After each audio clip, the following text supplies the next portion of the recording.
Good morning. It's just after 5 a.m. Here we are. And today I want to talk a little bit about triangle. Triangle is one of those positions in our practice that gets a lot of blame, a lot of flack. A lot of people have shelved it, saying that it's horrible for the SI joints. And I want to share a different perspective.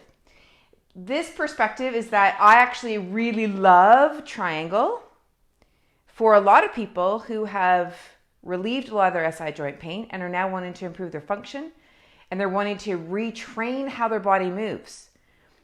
That becomes a really, really excellent purpose for triangle, because triangle is a very complex movement, hence why it gets so much blame. But one of the reasons, I'm just going to bring this guy up a little bit closer, one of the reasons why it's complex is because we are doing different things with the legs, right? So the legs are coming wide. If you're stepping from Tadasana, the legs are coming wide. One leg is rotating one way. The other leg is rotating the other way. The pelvis, some people keep the pelvis square. Other people move the pelvis with it. But the point is that there's different things going on between the legs and the sacrum, right? There's different forces of pull. So we're automatically now putting those two different SI joints, there's different forces playing on them. So that can create instability for your body. But that's not a bad thing. There's lots of times in our day-to-day where we are being unstable. So we want to be unstable. It's not a bad thing. We just need to have the integrity and the structure to be unstable, right? So we're going to play around with how to support your leg bones in your pelvis to enable that SI joint area to be happy. Now, if you feel any strain or pain in your SI as you're doing this or after, then you likely went too far. Or there was just something under your awareness that you weren't aware of. Remember, I can't see you. So I can't direct you specifically with a cue or instruction. All I can do is give instruction to help grow your awareness of your own body. What you do with that instruction is totally up to you. Okay? All right, so let's start to explore. And how I want to get into this first is I just want you to explore your first triangle of this practice. Now, maybe you're like me, where it's a little bit early. So maybe you're not going to step quite as wide. Maybe you're not going to go quite as deep. You need to feel what's optimal for you, right? So it's not just about I'm not going to go deep because it's 5 a.m. What it is I'm going to feel what my body is doing because it's 5 a.m., just as I would if it was 2 p.m. And then I'm going to start to notice how my body is moving this morning, right? And so because it's just after 5, I can get a feel for how my body was with sleep, and how it has been upon waking and the early morning practice that I've done. I can get a feel for how things are. I can be aware of the various sensations and symptoms that are in my body. I can recognize them as the language of my body. Yeah? So some things I want you to pay attention to is if you're following along this triangle the way that I'm showing it, and I know there's many, many ways of getting into this position, is if you're coming into this way, notice if you're wanting to reach forward with the ribs. Notice if you want to kick back with the hip and see how there's a disconnect between your ribs and your hip. And then also notice as you keep moving, if you want to knock that knee back.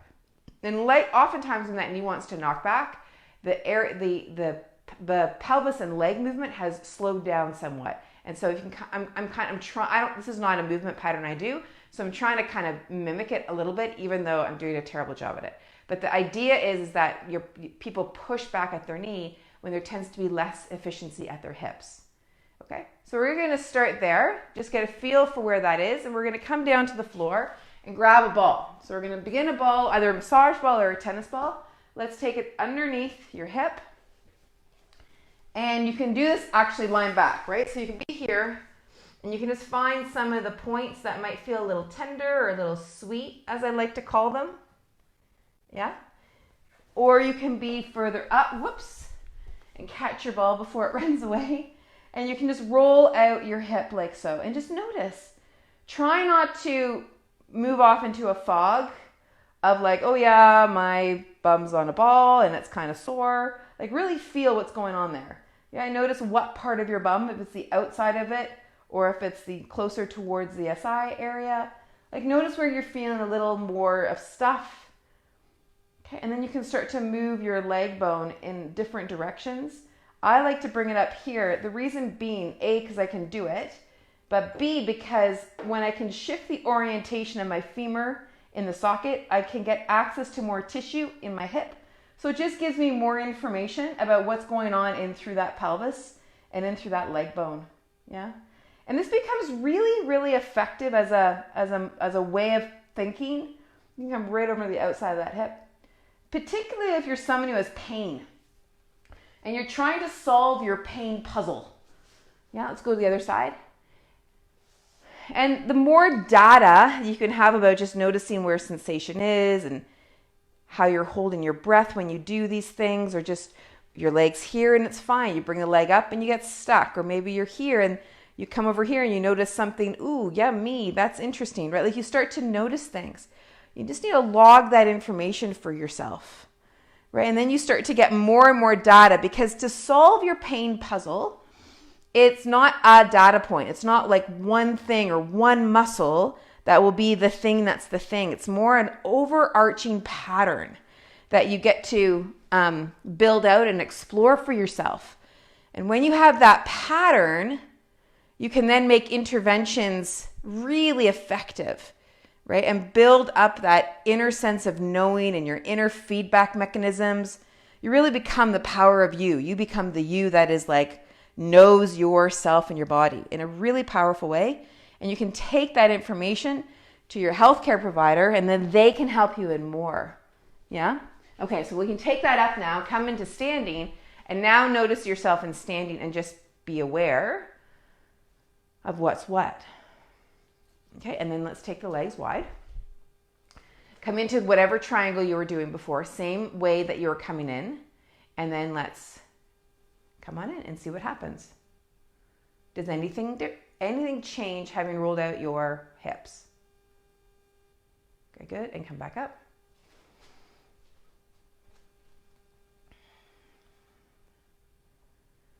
Anything different at all, whether it's the quality of the movement or the distance you moved or the smoothness, or if there's clarity in your movement, or maybe this knee didn't kick back, maybe there's less whatever, or maybe there's more.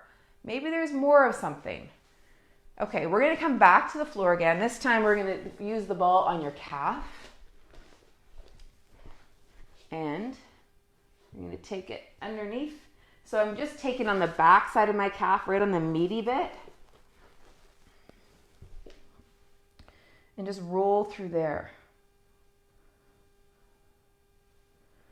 Now I like to use this ball as an awareness tool, even though we all know that the pressure of it can release tissue. I don't tend to teach from the point of let's release tissue. I tend to teach from the point, let's roll out that leg. Now we're on the outer side along the peroneal muscles. I like to teach from the perspective of awareness, so that you can really get a feel for like, where are the areas of your body that have these tender points? How are they contributing to how you move?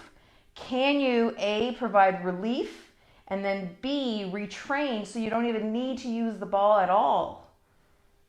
So you don't even need to use it.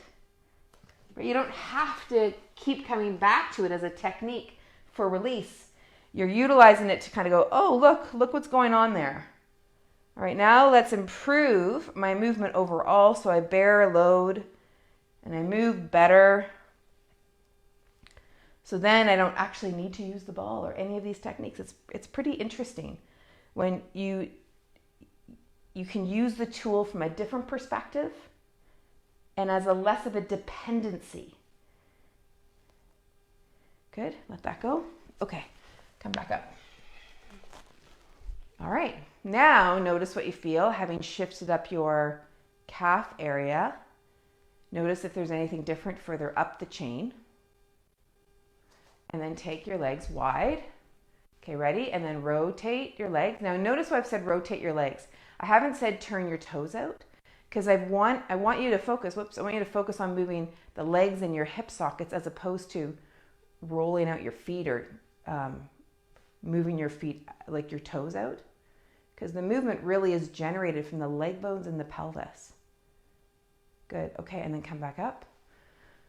All right, other side here.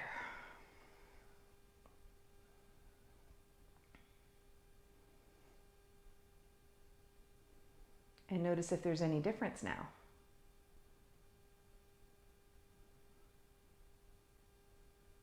Good, and then come back up.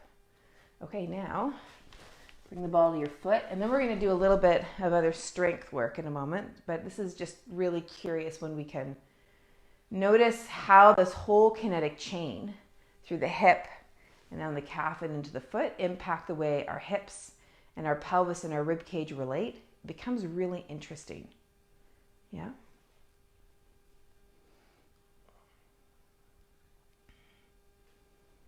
Okay, good. And then let that go. Now you can roll your foot out for a long time. I think I just did that for like 20 seconds, maybe to 30 seconds. You could do it for a minute or 2 minutes.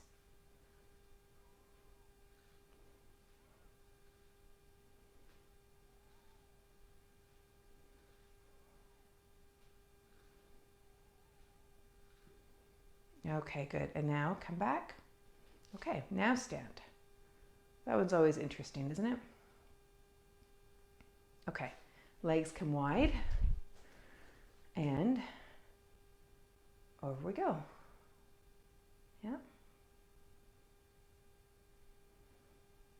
And then come back up. And let's go the other way. And over you go.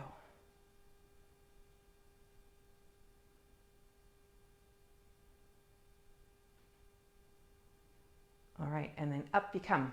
All right, now from here, we're going to come against the wall, and we're just going to come into a small wall sit. So this is, if you could be here for 30 minutes, we're not going to be, but I want you to find the position that you would be in for 30 minutes. You could have a cup of tea. So we're not coming like way down and like trying to burn out our legs. We're just here. So easy breathing, no held breath. So if you have to come up, come up. If there's any knee strain, foot, any kind of bracing, come on up, okay? Now I want you to imagine, let me move this ball out of the way. I want you to imagine that you've got blueberries underneath your feet. And you're squishing the blueberries underneath your feet.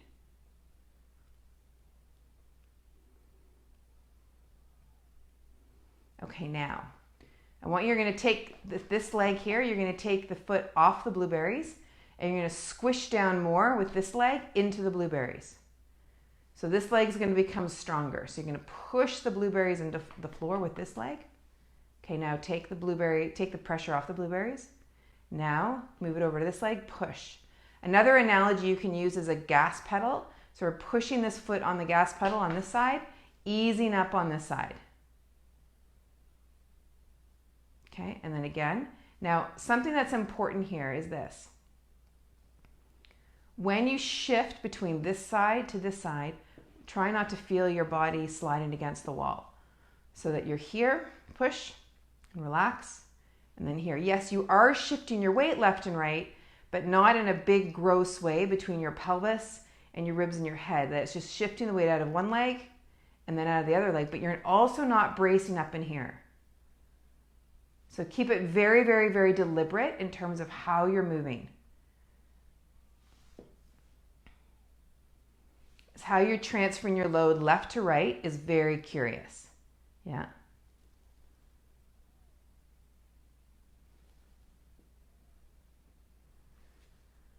So just moving left to right.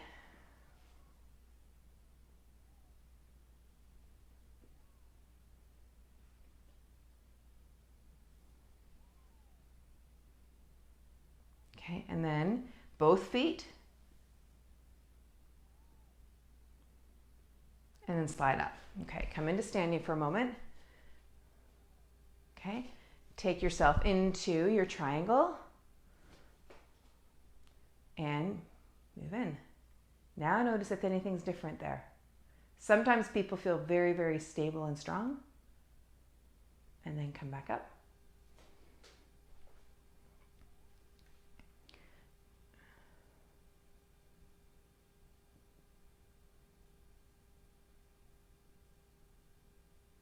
Okay, lovely. All right, now, if you have your strap, grab the strap. Now, if you don't have a strap, you can just place your hands on the outsides of your legs.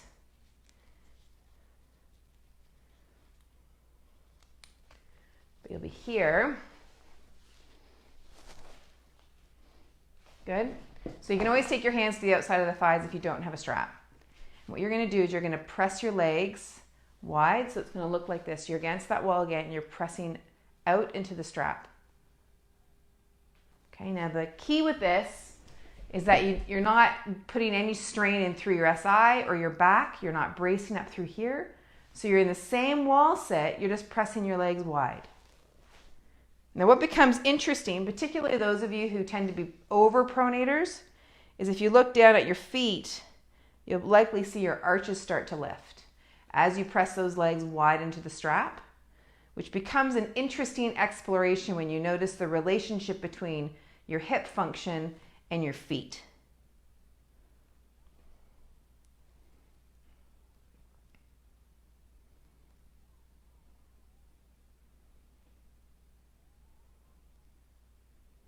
Good job. Okay, come on up. Drop that. Okay, now let's come into your triangle and notice what happens.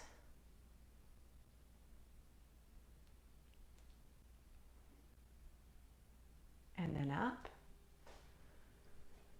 Good. And then other side.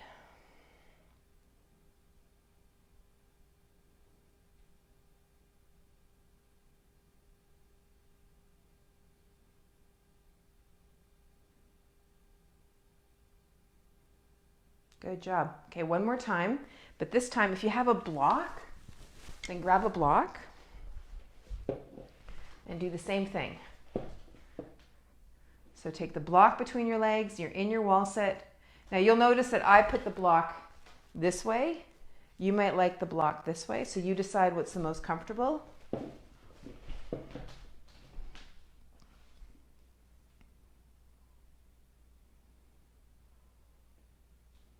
And just have a gentle squeeze into the block. Try not to squeeze the wood all out of the block.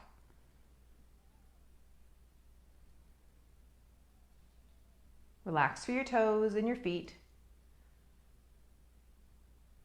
Good, and then coming up. Now some of you will have enjoyed the strap more than the block. So what you can concentrate on then when you practice yourself is do the one that you liked more. Right, particularly the one that gave you more lift and more light, and then come into your triangle.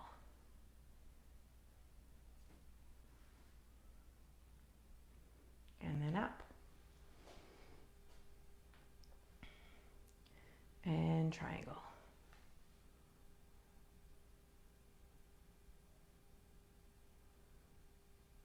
Good. Okay, now I want to try one more thing. I want you to notice, I've done this before, right, with nose in line with your pubic bone, but having this piece of doweling here, and I mentioned before, some of you will want to kind of do this with your ribs. I know that when I first started yoga back in the 90s, this was a really, really common thing. It was really common to do this and then come into your triangle. And what I've noticed when it comes to not so much yoga, but overall function of my physical structure and the human structure, is that the movement here is actually coming from the hip joints. It's not a side bend. So if it's coming from the hip joints, then we want the pelvis to move on those legs. So then one way to think about it then is the nose is in line with your pubic bone as you go. Yeah.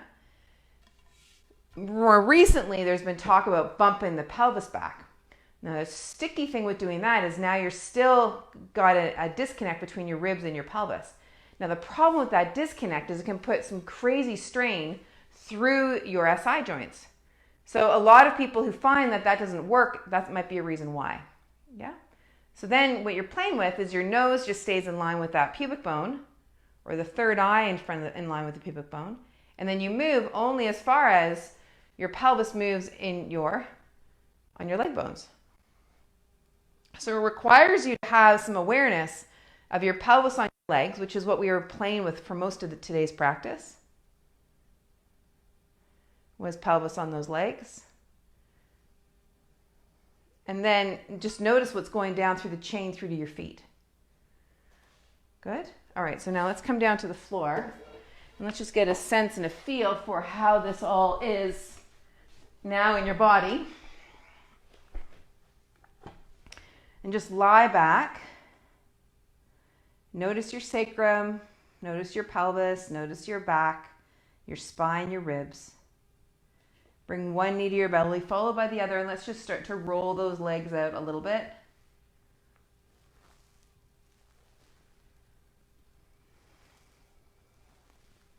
And then the other way.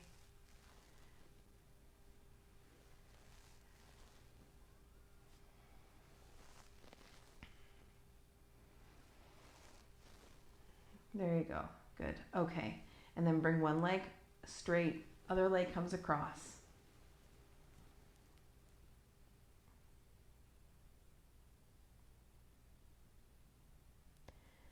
And then coming on back. And then other side. So you begin to see a little bit about how triangle really comes to life. And the language of your body of letting you know what's up and where you can move your body and how to move your body so that triangle really comes to life, yeah? Like I said. Okay, so what I'd love for you to play with and explore with your triangle is really just explore how your pelvis and legs interrelate. Notice what happens with your spine.